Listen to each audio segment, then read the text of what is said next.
Колега, започваме протокол за Ultrabond MS Rapid. Трябва ни бързо, здраво и силно залепване. Трябва да хване веднага. Натискаме и изчакваме. Вдигам и изправям. А сега да пробваме и с втора тухла. Наблюдавайте.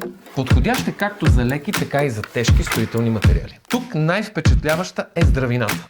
Може да бъде използван както за вътрешни, така и за външни употреби. Ето вижте.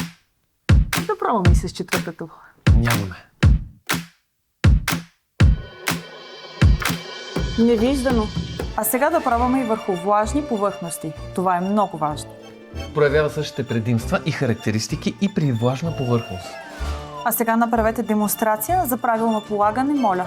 Когато използваме Ultrabond MS Rapid, се нанася по дължина, на отстояние около 10-15 см. Ето така. Не е правилно, когато са твърде близо една до друга. А дали бихте могли да залепите това огледало на стената ето там? Както виждате, няма приплъзване. Одобрен за употреба. Протоколът е оформен.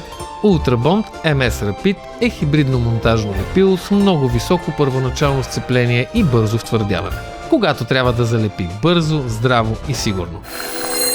Всичко е окей с Мапей.